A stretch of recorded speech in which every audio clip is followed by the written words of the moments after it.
Magnífico reitor da Universidade de Trás-os-Montes e Alto Douro, Sr. Professor Dr. Emílio Gomes. Na sua pessoa, cumprimento todas as personalidades políticas, académicas e militares aqui presentes.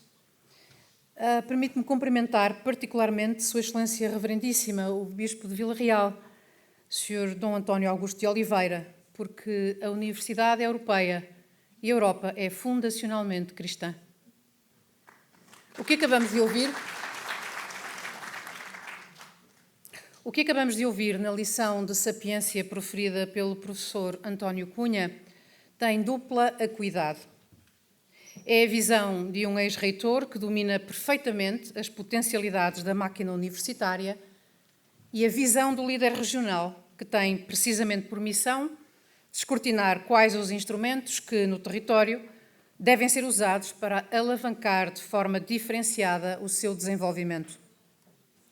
É claro, como não podia deixar de ser, que a Universidade de Trás-os-Montes e Alto Douro é uma das universidades portuguesas onde surge de forma mais preclara o embate com o território onde se fundou. Não que as outras universidades assentem no ar ou prescindam de alicerces, mas porque o brilho do seu terroir cega qualquer tentativa de desenraizamento. Onde encontrar semelhante imponência nos valores culturais e paisagísticos, semelhante diversidade de produtos autóctones e endógenos, semelhante qualidade na sua âncora aglutinadora, a vinha e o vinho. Os recentes planos e relatórios de atividades da UTAD mostram como, no desenvolvimento da sua missão, tudo se cruza competentemente no sentido de densificar esta relação e assim extrair o máximo proveito. Da geração de conhecimento à sua difusão, do spillover ao território de proximidade, à respectiva injeção no sistema regional de inovação, da promoção do empreendedorismo local, regional e nacional, às atividades institucionais em rede, do envolvimento com o governo da cidade, ao inventário de cepas ou ao domínio das condições edafoclimáticas. Tudo na proposta da UTAD ressoa a território. Mas o movimento é unilateral. Aqui, como noutras partes, a universidade procura o território. Este não tem capacidade para, por si só, gerar procura e fundamentar escolhas. Para se aferir da vitalidade de um território, é fundamental conhecer o seu modelo de governação. Em quem está depositado o poder de decisão? Como se desenham as políticas públicas? Qual o nível de interação dos vários setores de atividade e de governação? Qual o grau de escrutínio e de responsabilização? Que proximidade e participação aos e dos agentes do território? As universidades portuguesas têm, neste particular, um desafio redobrado. Todas, sem exceção, mas por maioria de razão, as que estão situadas em territórios de baixa densidade.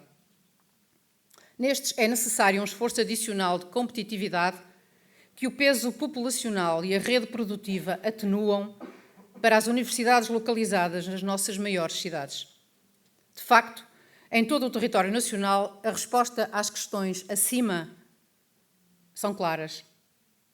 O poder de decisão e o desenho das políticas públicas é liminarmente centralizado a nível nacional.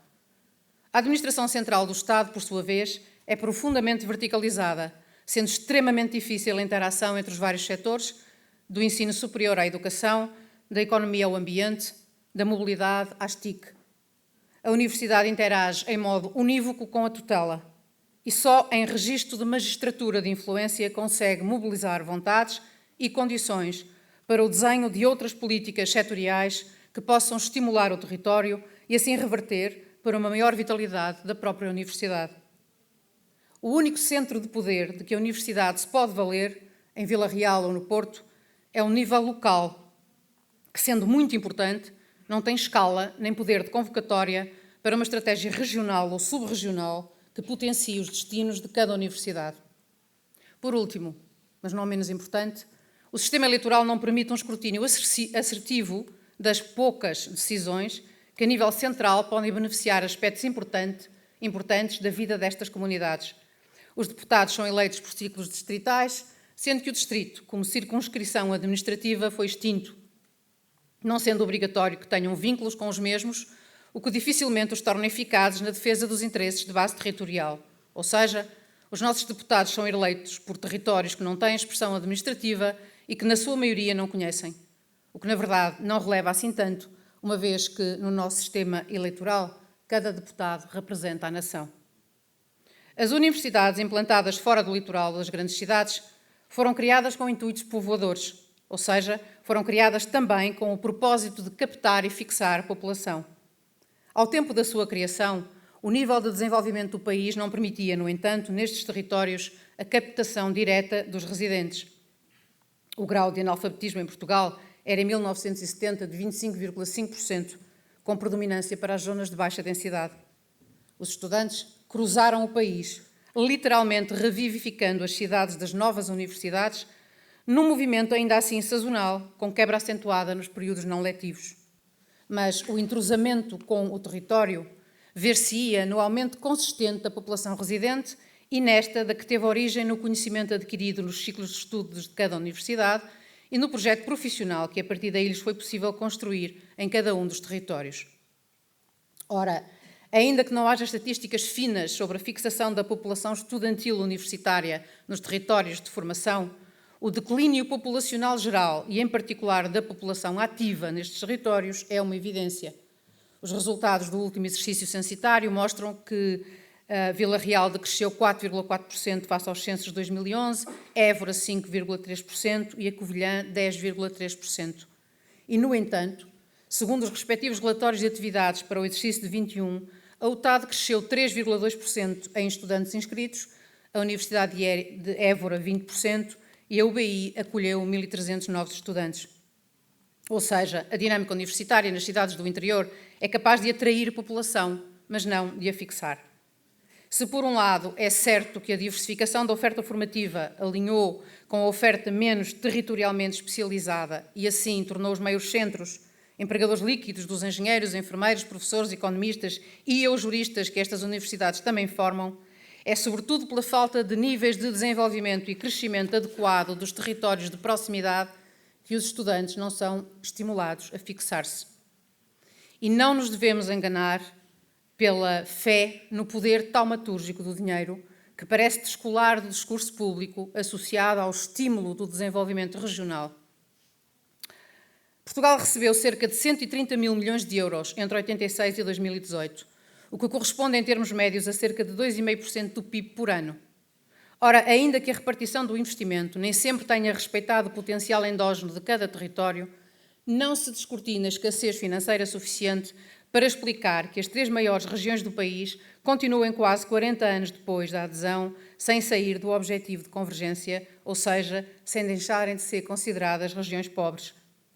O centralismo do planeamento, que à força torna igual o que é diferente, e a rigidez das regras de operacionalização e gestão desvirtuam, em larga medida, os efeitos destas ajudas. Wisława Szymborska, polaca, Nobel da Literatura, escrevia: todo o conhecimento que não leva a perguntas rapidamente morre, não consegue a temperatura necessária para a manutenção da vida. Sendo os poetas reconhecidamente os maiores e melhores intérpretes da realidade, esta frase devia pôr-nos a pensar se a produção e disseminação de conhecimento, central desde os primórdios da aventura universitária, não será a mais pura e forte justificação para a colocação permanente de perguntas. É porque sabemos que perguntamos, é porque não compreendemos que perguntamos. Ou seja, talvez o próximo e urgente passo para um mais fecundo entrosamento das universidades com o seu território, máxime as universidades que, como a UTAD, têm no seu ADN esse mesmo território, seja o exercício de uma cidadania política ativa, política de polis, de governo de cidade. Por todos os meios, na configuração dos currícula, no tom do ensino, na atitude dos funcionários e dos alunos e sempre pela palavra pública dos seus representantes, quando for oportuno ou se justifique. No tempo que atravessamos e considerando os movimentos em curso de alteração, desorganização dos vários níveis da máquina do Estado, talvez este novo papel se imponha com a urgência de um país onde 60% da população vive a 25 km da costa, 45% do total reside nas áreas metropolitanas de Lisboa e Porto e a densidade populacional média do interior é 372 vezes menor do que a do litoral. Afinal, a universidade é, desde a Idade Média e em particular na Europa, uma das instituições com maior influência no desenvolvimento da consciência social e política, individual e coletiva, por via da sua intrínseca e inalienável independência e autonomia. Sobre ela impende sempre o imperativo da cidadania ativa, sob pena de suavemente se cristalizar em tempo de vésperas. Muito obrigada.